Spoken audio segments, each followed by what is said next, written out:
Olá, meu nome é Paulo Cogos. Eu fiz um vídeo ontem a respeito das touradas e eu nunca tive tanto dislike. E os comentários foram os mais incoerentes possíveis, antiéticos. E é claro, isso é totalmente condizente com os fatos. O fato de que, dentre todas as ideologias malditas que a humanidade já produziu, a mais anti-humana, a mais violenta, a mais bárbara, a mais nefasta de todas é negócio de direito dos animais. Porque animal não tem direito. Vocês estão querendo bestializar o direito, que é um conceito puramente humano. Então eu vou gravar esse vídeo falando um pouco sobre a questão das touradas, das vaquejadas, que surgiram muitas perguntas em relação a isso, e fazendo algumas considerações que podem tecer aí uma propedêutica do ecofascismo. Esse vídeo vai ser bem divagante, por assim dizer. Da roça de palma em frente à cachoeira só resta a toceira de um mandacaru.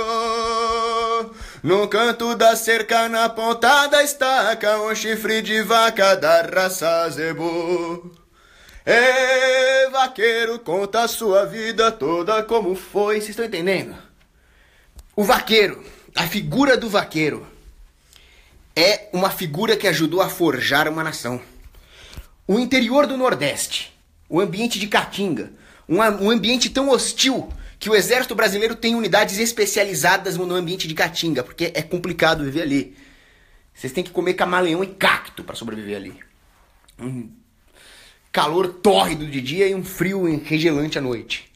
E o vaqueiro desbravou aquele negócio.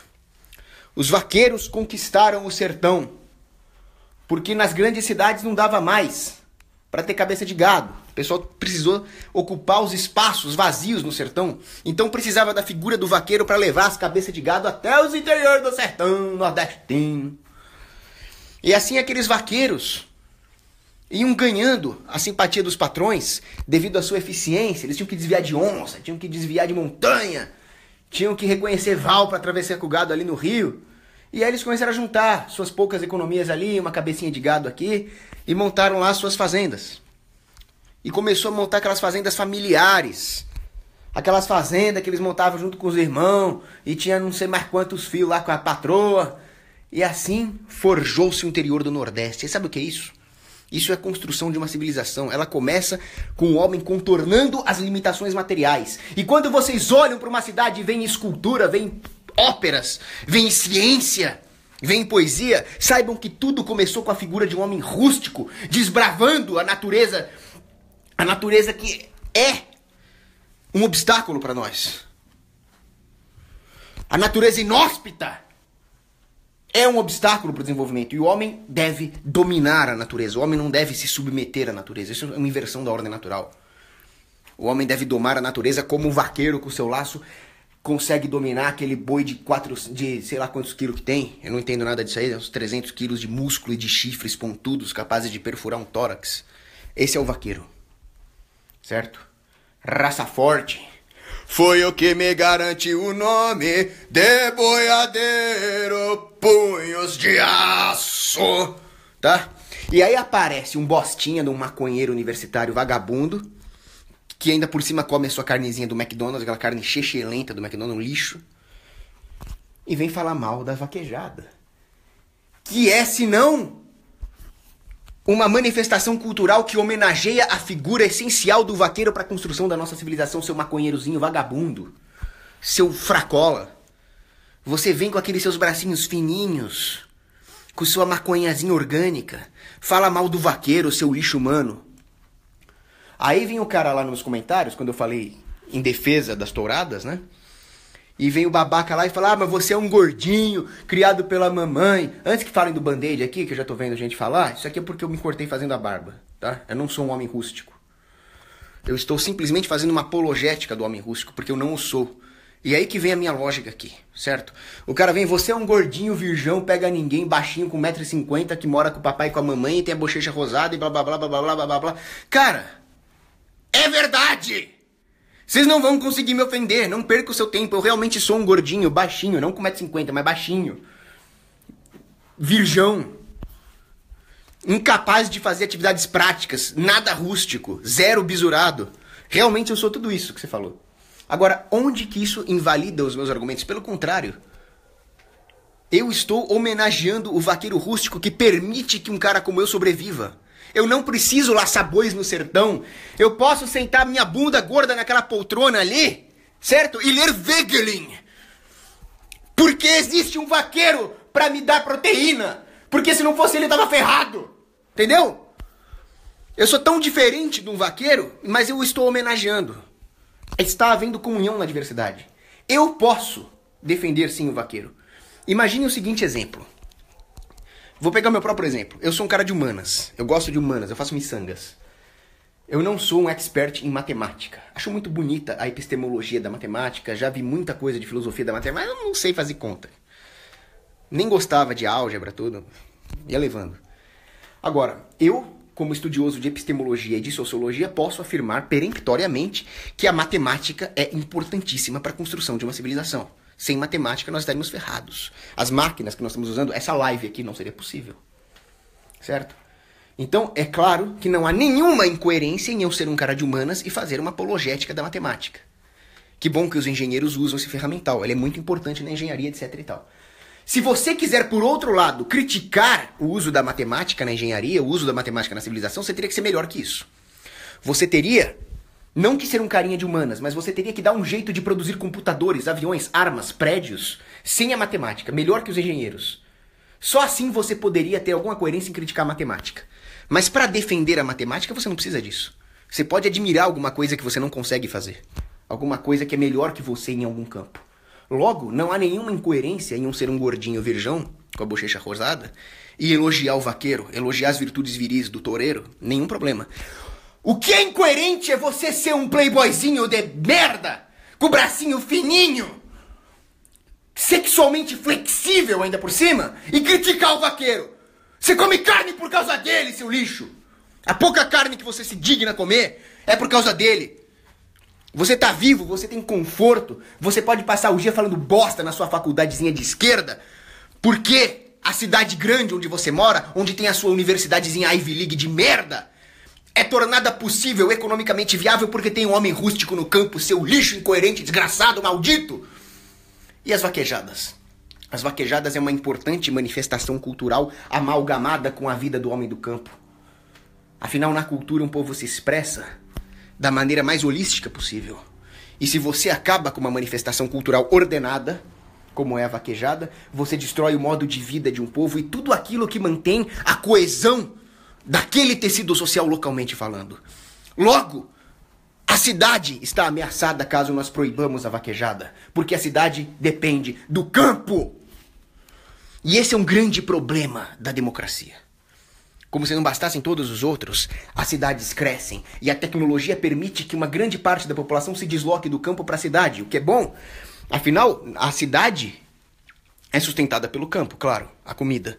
Por outro lado, o campo também é sustentado pela cidade. A cidade produz ciência, a cidade produz medicina e o homem do campo precisa de avanços tecnológicos, ele precisa se tratar, caso ele fique doente. E é na cidade que os grandes cientistas, que os grandes médicos se encontram.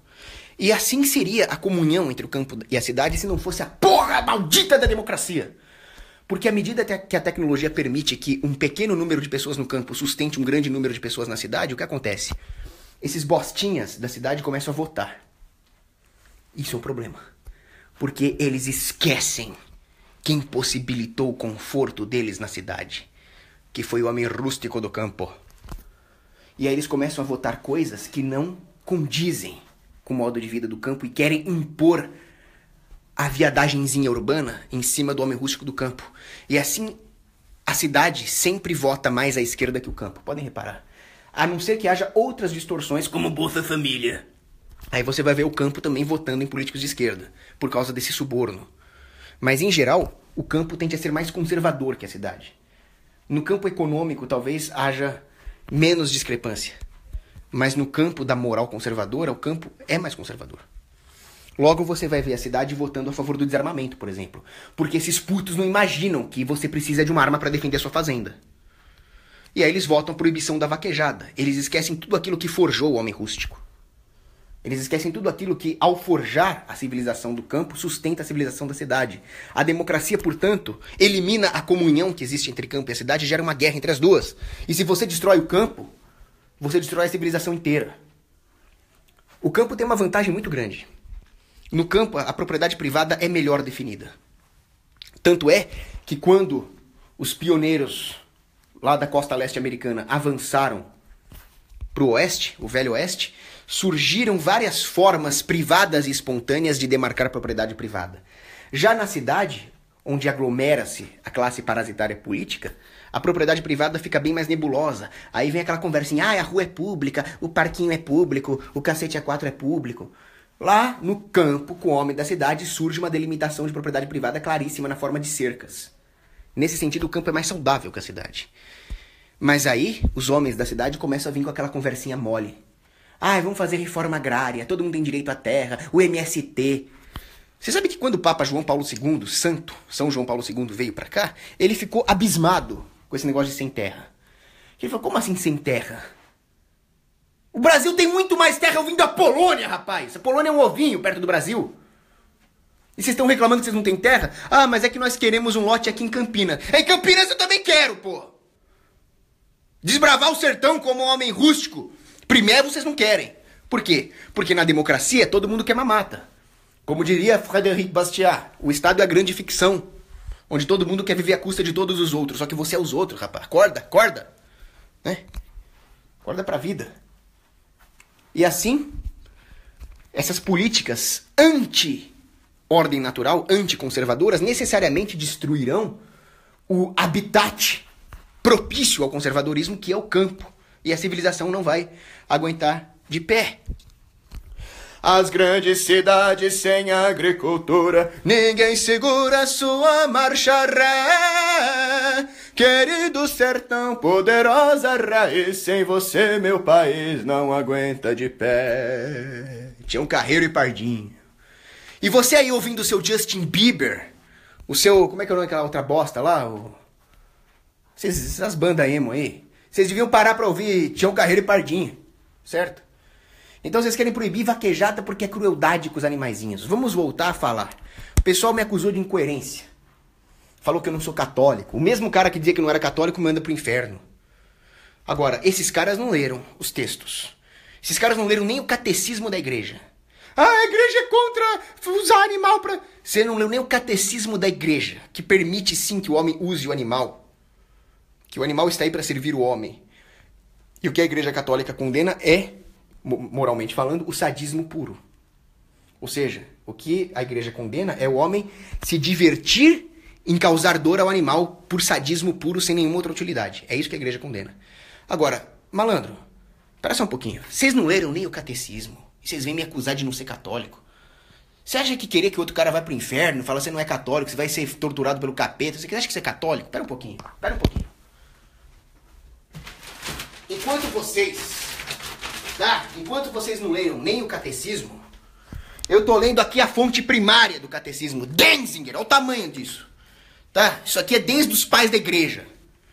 Então, vamos estudar um pouquinho, tá? Primeira coisa, eu defendo as touradas porque o objetivo das touradas não é o sofrimento do boi. O objetivo das touradas é a exaltação das habilidades do toureiro, não tem nada a ver com fazer o boi sofrer. Da mesma forma, a vaquejada, ela é uma exaltação das habilidades necessárias para que você coma o seu bifinho no almoço. É exatamente assim que um boiadeiro tem que agir, como nas vaquejadas. E vocês estão esquecendo da ordem natural. A ordem natural é que há uma hierarquia e o homem está acima dos animais. E os animais não estão mais próximos do homem, eles estão mais próximos dos minérios. Se vocês pegarem, por exemplo, a Suma Teológica de São Tomás de Aquino, ele vai falar a respeito de uma hierarquia da filiação divina. Que o cara vai, os animais também são filhos de Deus. Os animais são tão filhos de Deus quanto a chuva.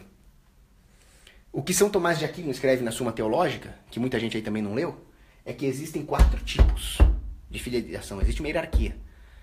Tá? A filiação de vestígio foi criada por Deus, como as pedras também foram, a chuva, a areia. A filiação em imagem e semelhança, e aí inclui todos os seres racionais, o homem. Aí tem a filiação pela graça, que é o batismo, e você não pode estar em pecado mortal também. E, finalmente, a filiação pela glória, que são os santos e anjos que estão no céu. Ou seja, os animais estão na mesma categoria dos minérios, não na mesma categoria do homem. Torturar um animal por puro prazer, puro sadismo. Imoral, sem dúvida.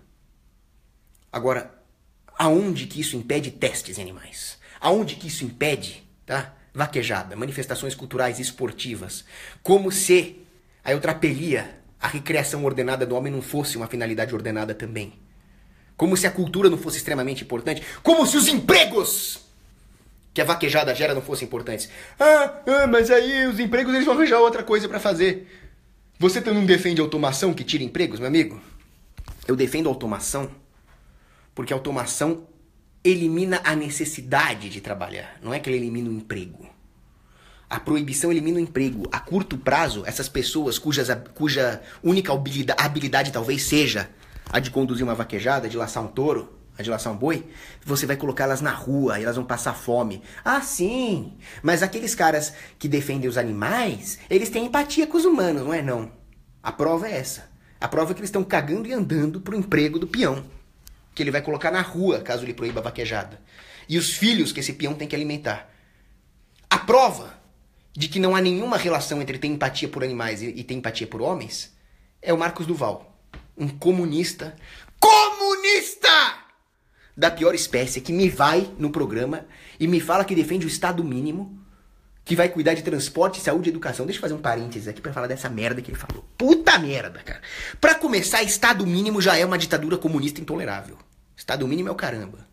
Não existe Estado mínimo. Estado já é uma agressão intolerável contra a ação humana que necessariamente, ainda por cima, vai resultar no Estado máximo. A prova disso é só você estudar história. Abre um livro de história aí. Agora, o cara me vem falar que defende Estado mínimo e defende o Estado na saúde e na educação.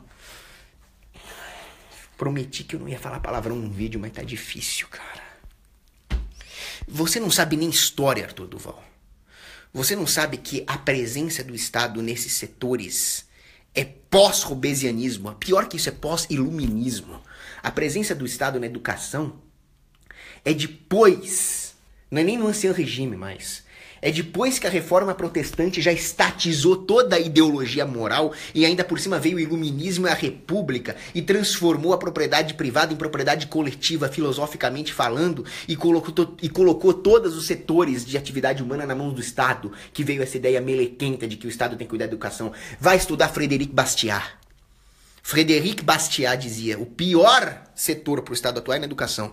Quer dizer que você defende que o Estado assalte o cidadão à mão armada para financiar campos de doutrinação marxista e se diz defensor do Estado mínimo? Vá se ferrar, você.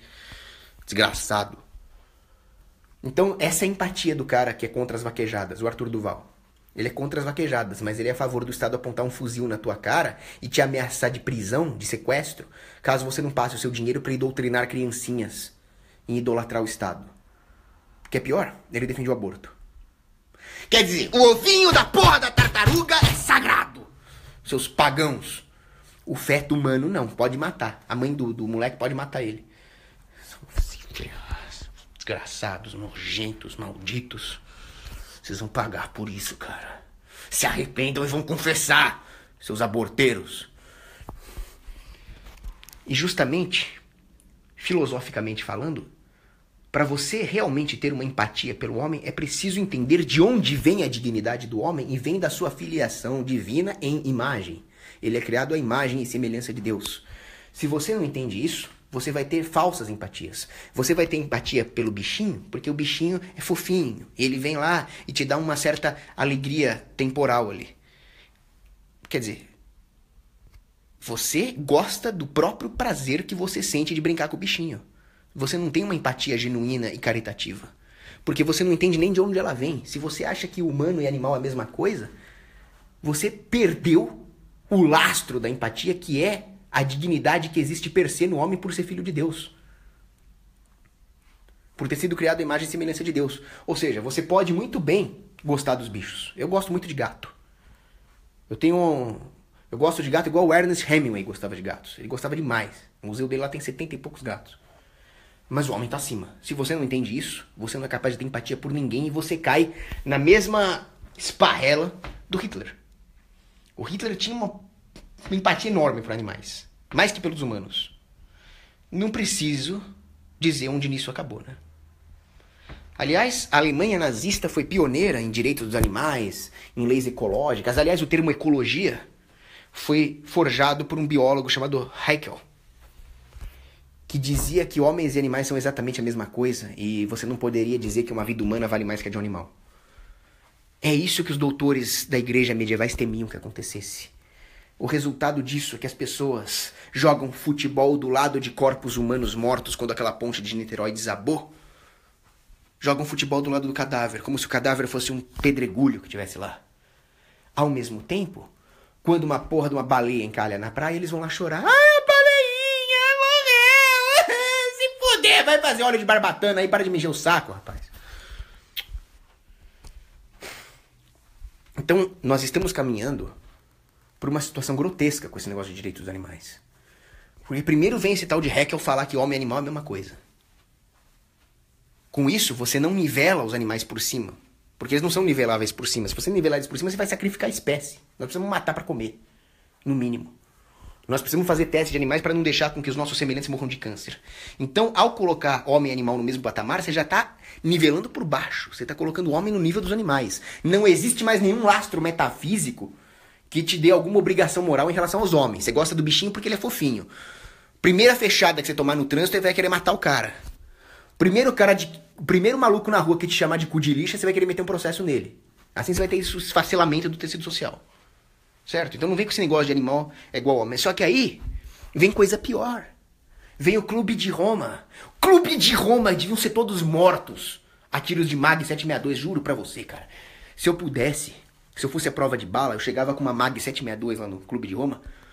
Just die, motherfuckers!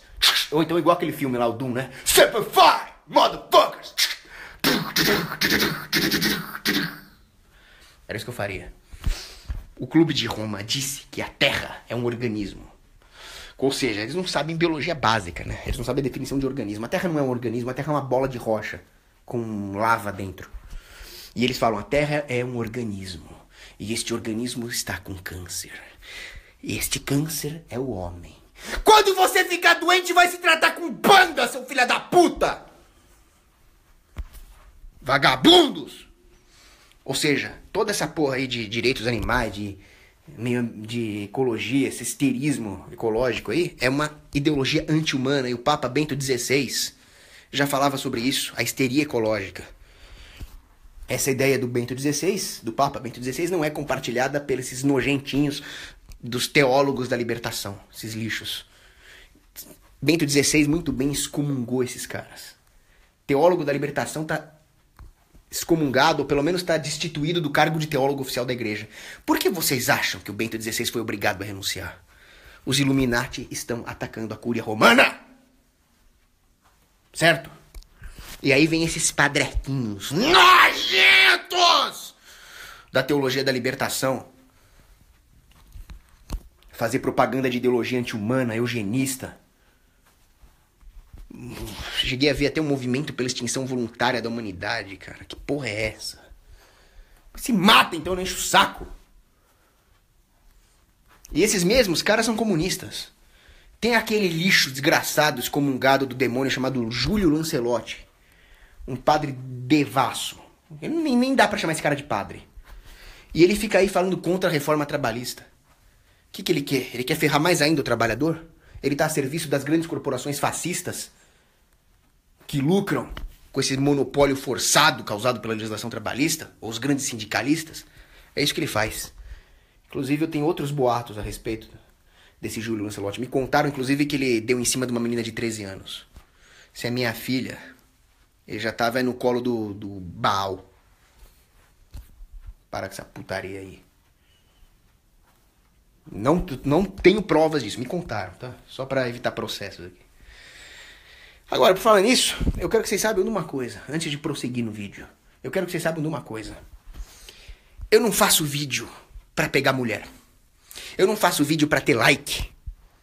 Eu não faço vídeo pra ser agradável. O que eu falo aqui não é bonitinho. Não é bonitinho você chegar aqui e falar animal não tem direito nenhum. Animal não é sujeito de direito! Isso é verdade, nua e crua, mas não é bonitinho. Mas o meu vídeo não é pra ser bonitinho. Vocês estão me confundindo com quem? O Felipe Neto? O Felipe Neto, sim, é um prostituto que muda de opinião como ele muda de roupa, de acordo com a popularidadezinha dele no Ibope, lá, as porra dos caras que vê os vídeos dele. Aí ele muda, ele fica até viado, ele dá até a bunda pelos views. Tá? Ele troca cu por view. Pinta até o cabelo de rosa ali. Aqui não tem essa merda, não! Aqui é como dizia João Paulo II. Nós vamos falar a verdade, nem que voltemos a ser apenas 12, como eram os apóstolos. Quer chorar? Chora. Quer processar? Processa. Quer me mandar tomar no cu? Manda. Tá? Tô nem aí. Aqui é a verdade. Se eu errar, é erro técnico, não é erro moral. Tá? E se eu errar por erro moral, é porque eu não sou santo o suficiente, mas eu tô nessa busca pela verdade. Como Santo Agostinho buscava. Não tô me comparando a Santo Agostinho, eu tô lá na lama ainda. Mas me prostituir por view, me prostituir por like, pode esquecer. Então, resumindo esse vídeo aqui, animal não é sujeito de direito. O feto é. Ah, mas o feto também não raciocina, o feto também não é capaz de argumentar, moralmente falando. O feto não é capaz... Meu amigo, o que dá o direito é a filiação divina. Dá um argumento não cristão. Cara, eu sou cristão, eu defendo uma sociedade cristã, eu defendo a volta da Idade Média, eu defendo Inquisição e Cruzada. Aqui meus vídeos são cristãos. Se você não gostou, você pode procurar outro youtuber, tá? O direito vem da filiação divina. É possível você argumentar racionalmente em defesa dos direitos. É possível, inclusive, você depreender a própria fé através da razão. E existe, como dizia mais uma vez São João Paulo II, que está brilhando no meu vídeo hoje. A fé e a razão são as duas asas através das quais o homem alça a verdade. E ainda que exista uma hierarquia entre as duas e a fé esteja acima da razão, vale ressaltar isso, a nossa razão é limitada, a fé está acima, a razão e a fé nunca vão entrar em contradição. Então, se você usar a razão, você vai poder definir o comportamento moral preferível e assim por diante. Você vai ver que o homem, sendo capaz de refletir sobre os direitos, ele pode depreender que eles existem e valem para o homem. Mas por que então que um retardado, um bebê, um velho com Alzheimer, alguém em coma, alguém dormindo, tem direitos mesmo não argumentando? Porque esses direitos se estendem a toda a classe ontológica. O problema dos liberalecos é que eles esquecem a metafísica. Eles não sabem nem o que é metafísica. Tem gente aí que passa mal só de ouvir falar em metafísica. Mas, em metafísica, você estuda que existe um indivíduo, um ente, e ele sempre pertence a uma classe ontológica maior. E os direitos que Deus nos dá pela nossa filiação divina se estendem a toda a classe ontológica do homem. Então, o homem racional dotado de inteligência e vontade, sendo, portanto, capaz de ordenar as suas razões segundo um objetivo, e aí nós já estamos indo na praxeologia misesiana, este homem, obviamente, possui direitos e você pode depreender isso racionalmente. Mas esses direitos são extensíveis a toda a sua classe ontológica, a bebês, a idosos, a retardados mentais, mas não a animais, porque o animal não é da mesma classe ontológica que o homem. Entenderam? Como eu disse, ele está mais próximo dos minérios. Isso significa que eu sou a favor de matar gatinhos? Não! Eu tive um gato, eu gostava dele. O nome dele era Gizmo. O mesmo nome do Gremlin bonzinho lá. Olha, ele vivia no meu quarto aqui. Eu ficava lendo, ele ficava no meu colo ali. Só tô falando que o Gizmo não tem direitos. Se você mexer com o Gizmo, você está mexendo com a minha propriedade. Mas ele em si não tem direitos. É só isso que eu tô falando. Eu estou falando a verdade nua e crua. Não tô aqui para ser bonitinho. Certo? Você consegue entender isso? Tá difícil. Por isso que o econazismo, o ecofascismo, ele não só é uma tentativa das grandes corporações de controlarem a economia, como também é pior do que isso. É uma tentativa de destruir tudo aquilo que faz com que a cultura humana seja unida, seja amalgamada, tudo aquilo que dá sentido na vida do homem. Porque, afinal de contas, para que serve o homem? O homem não é realmente como um animal. O homem não está aí para nascer, comer, meter, morrer. Nós não estamos aqui para isso. A nossa missão aqui é de grandeza. E essas manifestações culturais, você pode falar na vaquejada, você pode falar em outras coisas, pode falar numa ópera, você pode falar na festa do Bumba Meu Boi, você pode falar qualquer coisa. Isso dá sentido na vida do homem cotidiano. Isso aproxima o homem de Deus. Isso aproxima o homem de Deus através da sua aproximação com o seu semelhante. E se nós vamos tirar isso do homem, para que vai servir o homem? Para trabalhar e pagar imposto? Para que serve isso? Realmente, o homem não tem nenhum ímpeto em defender uma sociedade que o obriga a trabalhar e pagar imposto. Assim, ele vai ceder ao Estado. Ele vai ceder ao que o Estado quiser. Mas um homem que tem amor pela sua localidade, amor esse alimentado pelas manifestações culturais ordenadas, ele vai ser mais combativo e vai resistir ao Estado. É por isso que os ecofascistas usam desses subterfúgios, crueldade com os animaizinhos, para destruir a cultura. E eu nem vou falar no negócio de carne, tá? Porque eu não quero dar ideia pros caras. Eu gosto muito de comer carne, daqui a pouco os caras vão proibir de comer carne. O melhor prato que existe, salgado, porque doce é abacate, o melhor prato salgado que existe chama polpettone, que é um bolinho de carne recheado de queijo. Que só o Jardim de Nápoles consegue fazer daquele jeito. Que é espetacular. Cara, o dia que vocês proibirem o polpettone, cara, eu posso ser o gordinho, com bochecha rosada, intelectual e tal. O dia que vocês proibirem o polpettone, cara, vocês vão me ver de AK-47 atrás de uma barricada jogando molotov nos tanques do governo, cara. Que aí, puta que pariu, rapaz. Aqui o bagulho vai feder. Não mexam com a minha carne. Já tem gente falando nisso. Bom, vou responder rapidamente as perguntas, porque por falar em carne, a minha cozinheira, que por sinal cozinha muito bem, fez um monte de almôndega hoje com nhoque. Bem italiano mesmo, né? Bom, deixa eu responder essa pergunta.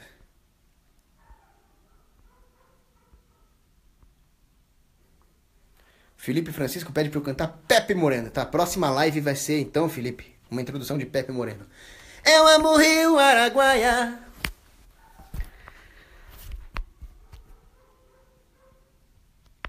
Não foi murrão, não. Me cortei fazendo a barba.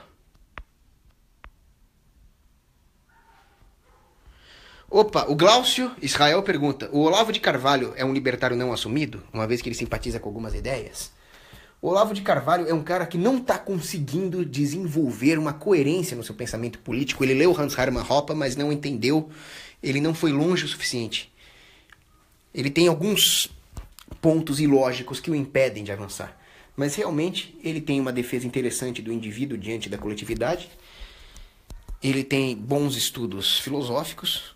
E ele tem muita coisa boa para falar. Olavo de Carvalho. Então eu não gosto de muita coisa que ele fala. Ele até me xingou uma vez, xingou o Quioca e tal. Mas sem dúvida há coisas boas no que ele fala. E todos têm alguma coisa para acrescentar. Todos não, vai. Você não tem nada que acrescentar do Estopa lá. Esse cara é um lixo. Mas o Olavo de Carvalho sem dúvida tem. Então, por pior que seja um neocon, etc., é como aquele... Num dos evangelhos apócrifos, tem um cachorro que estava podre ali no chão, e os apóstolos ficam enojados com aquela cena, as moscas ali, era um bicho que estava no chão. Não sei se era um cachorro, sei lá, era um bicho lá. E aí Jesus Cristo fala, olha a beleza da dentição dessa criatura. Parecem pérolas. Então, por mais que aquilo fosse um cadáver putrefato, Jesus Cristo nos mostra a beleza da dentição daquele bicho. Então, o Olavo de Carvalho pode ter os seus defeitos, mas há muitas pérolas, no bom sentido, né? Há muita coisa brilhante no que ele fala. Inclusive, minha próxima live, a pedido da Caroline de Toni, vai ser sobre o filme Jardim das Aflições. Só preciso ter um pouco de tempo, que tá difícil.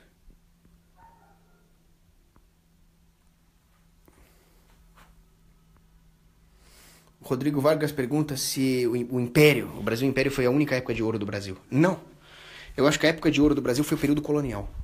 O período colonial produziu as maiores riquezas culturais do Brasil, justamente porque foi o período mais católico da história do Brasil. Você pode ver no período colonial ali o barroco, os contratos privados de defesa, aquelas rodovias que passavam por Minas Gerais. Nós tínhamos um problema absurdo ali, que era o problema da escravidão. Uma coisa muito triste. Uma coisa que a igreja sempre combateu e que o Estado insistiu em praticar. Mas quem disse que ela acabou? Serviço militar obrigatório, serviço de mesário, imposto de renda, ela só piorou. Então, o período colonial tinha o fantasma da escravidão, como teve no Império, mas quem disse que ele acabou? Nós simplesmente perdemos as vantagens que havia no período colonial. João Vitor Souza Castro pergunta o que eu acho da teoria malthusiana. É o que há de pior! É o que há de pior. Teoria malthusiana. A teoria malthusiana ignora a ação humana, ignora o engenho humano, ignora a capacidade do homem de aumentar a produtividade da unidade do terreno.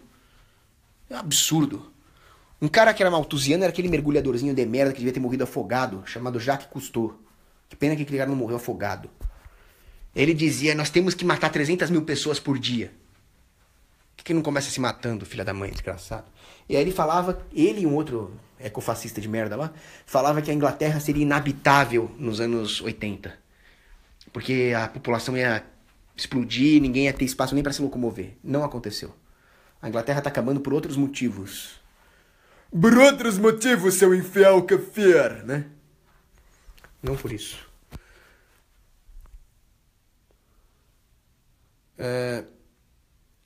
Vamos lá.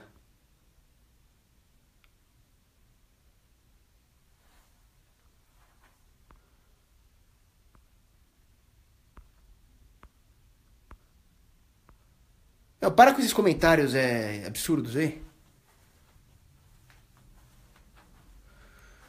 Cara, essa live tá na minha timeline ou tá no libertarianismo? Que eu tô vendo gente que não é do libertarianismo, que é gente dos meus contatos pessoais aqui e tá comentando. Será que eu acabei fazendo live na minha timeline? Isso é ruim, cara. Eu não queria perder muitos amigos. Bom, que seja. Tô falando aqui pra falar a verdade mesmo, tô nem aí. Ó, você conhece isso aqui? Isso aqui é o símbolo internacional do caguei. E esse aqui é o símbolo internacional do caguei gigante.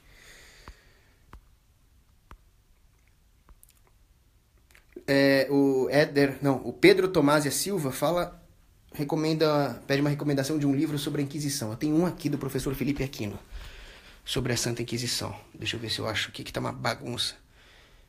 Teoricamente, todos os meus livros católicos deviam estar aqui, né? Santa Teresa d'Ávila, São Tomás de... Bom, sei lá. Mas tem um livro muito bom do professor Felipe Aquino, sobre a Santa Inquisição. E se você vir os cursos do padre Paulo Ricardo... Será que está aqui? Se você vir os cursos do padre Paulo Ricardo sobre a Inquisição, ele também vai falar. Mas, resumindo, a Inquisição, como eu já disse, foi um avanço jurídico. A Inquisição medieval combateu hereges da pior espécie que matavam mulheres grávidas, certo? E a Inquisição espanhola, que cometeu ali seus abusos, com Torquemada e assim por diante, ela não foi uma iniciativa da igreja, mas ela foi uma iniciativa do Estado, dos reis da Espanha, que ameaçaram o Papa e falaram, ó, se você não autorizar essa Inquisição, nós vamos fazer igual o Henrique VIII vai fazer ali. Foi antes, inclusive, mas ele fazer igual.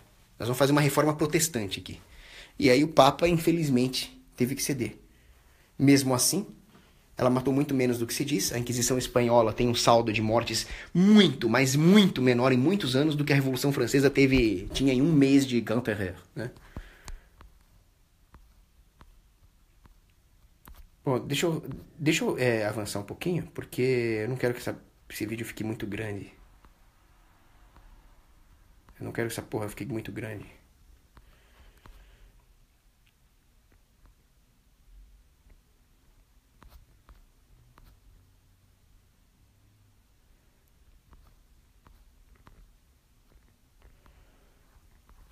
Ah, o pessoal tá perguntando do Stone Garou. Cara, o Stone Garou é um herói. Porque eu não tenho paciência pra ficar fazendo edição técnica nos vídeos e tal. Eu deveria ter. Eu vou tentar fazer um nessa semana aqui.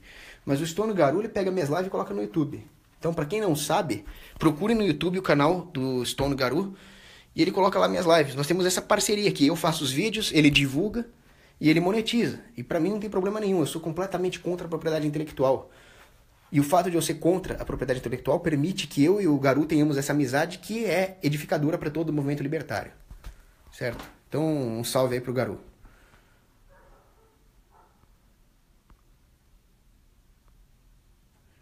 Jean Carlos pergunta, qual a sua opinião sobre uma monarquia parlamentarista? Para mim, uma monarquia parlamentarista é tão monarquia quanto um mico-leão dourado é um leão. Não é monarquia. Monarquia é um rei.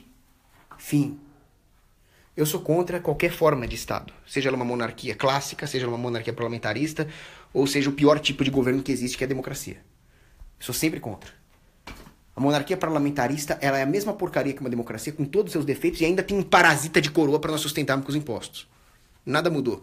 Você pode ver, o pior país do mundo hoje, com exceção ali daqueles que são distopias na Terra, né, Coreia do Norte, Cuba, mas o pior país do Ocidente hoje é a Suécia. A Suécia, como diz o Rafael Farias, é um hospício a céu aberto. Está sendo destruído. E é uma monarquia parlamentarista. Mas por que deu merda tão grande? Porque lá é uma democracia. Tá? Só por isso.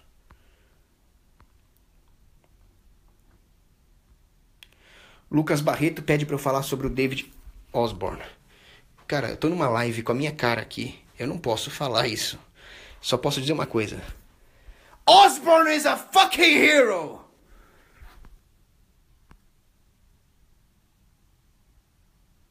Eu tô falando do Ozzy, tá?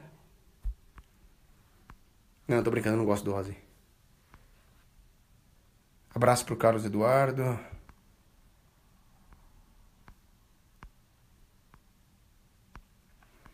Daniel Hobbs é um mito.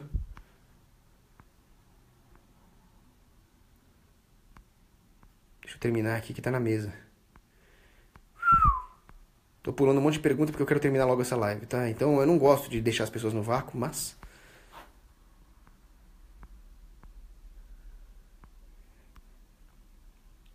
Ah, sim. Essa frase do Olavo de Carvalho não poderia deixar de ser dita nessa live. Me perdoem as meninas, mas chegou minha licença de caça, pau no dos ursos. Frase mítica do Olavo de Carvalho.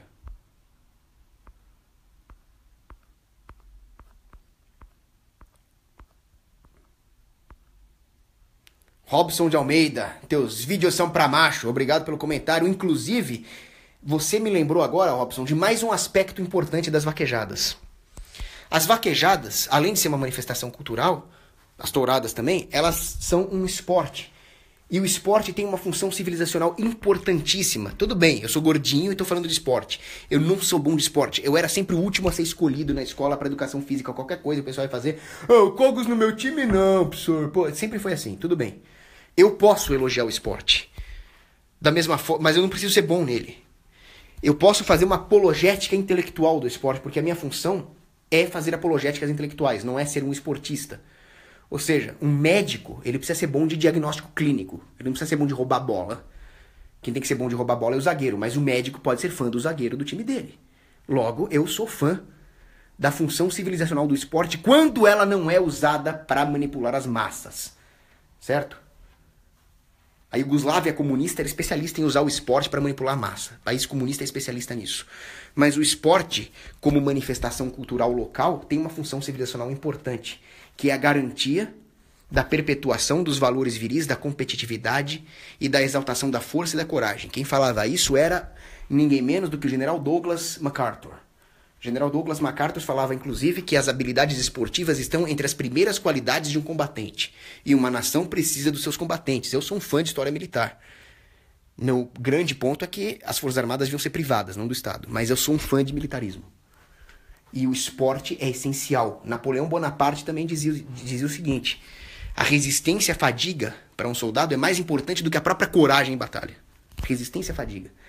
E esportes como a vaquejada, a tourada, são esportes de macho que favorecem a exaltação cultural dessas habilidades, separa o forte dos fracos, gera emprego para pessoas que sem isso não teriam tantas oportunidades de trabalho, porque são habilidades físicas, e hoje no mundo tecnológico as habilidades físicas são menos valorizadas, a não ser na vaquejada, e portanto elas mantêm uma estrutura de emprego de habilidades físicas que pode muito bem ser importante em caso de uma emergência civilizacional. Vocês já pararam para pensar que o seu confortozinho que vocês têm hoje pode de repente acabar no caso de um colapso? Esse colapso pode vir na forma de um vírus, pode vir na forma de um desastre financeiro causado pelos bancos centrais, pode vir na forma de uma super invasão muçulmana. E nós vamos precisar dessas pessoas que têm habilidades físicas, dessas pessoas rústicas, capazes de sobreviver em ambientes inóspitos, de laçar um boi no laço. Eu rezo a Deus para que tenha mais dessas pessoas, para que eu possa continuar levando a minha vida sedentária aqui com meu Netflix, com meus livros. Ainda bem que existe esse tipo de gente. Tá? Então você que fica fumando maconha aí, não fica falando mal desses caras. Pô, ainda bem que o Robson lembrou desse aspecto importante da vaquejada aí, que é o aspecto das habilidades físicas. Cara, muita gente tá me pedindo pra fazer vídeo dos Illuminati, eu vou acabar fazendo, porque é um assunto importante. Eu preciso desmascarar os Illuminatis. Beijo pra Ingrid Oliveira. Tô pulando aqui. Só ver o que o Robson falou, que o Robson sempre dá umas bolas dentro. Falou do negócio dos ursos, hein? O Matheus Eisman, ele pergunta qual é a diferença entre o conservador e o libertário. Eu sempre digo o seguinte: um conservador sério vai ser sempre um libertário, e um libertário sério vai ser sempre um conservador. Sem o conservadorismo não há como manter o libertarianismo. E sem o libertarianismo, o seu conservadorismo é só de fachada.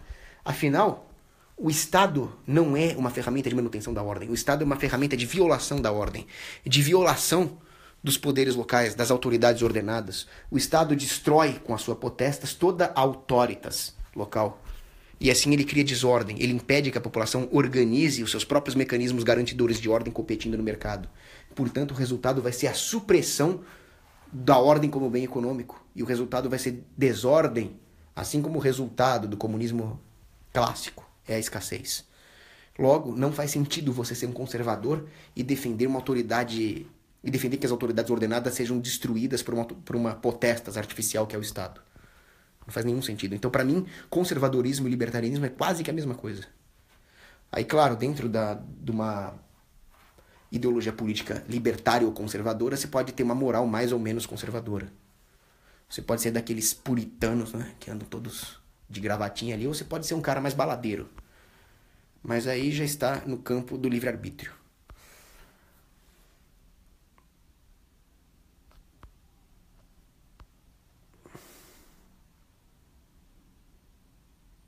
Alice Sartori diz que existe um estudo dizendo que o desarmamento evitou 133 mil mortes. Deixa eu pegar um livrinho para você ver aqui. Agora, tá tudo tão bagunçado que eu não sei se eu vou achar, mas o livro se chama Mentindo com Estatísticas. Será que é? Não, não é esse não.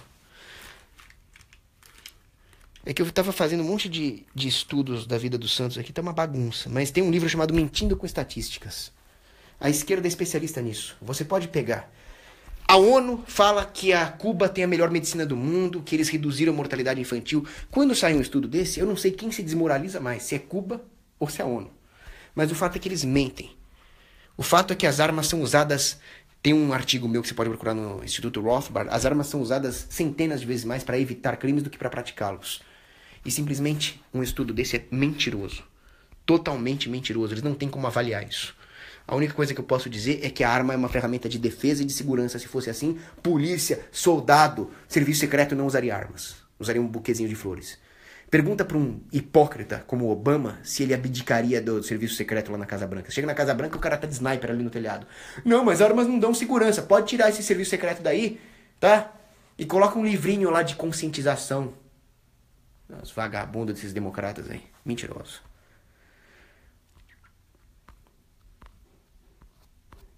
Ó, eu vou pular todas as perguntas aqui porque eu cansei. Tchau.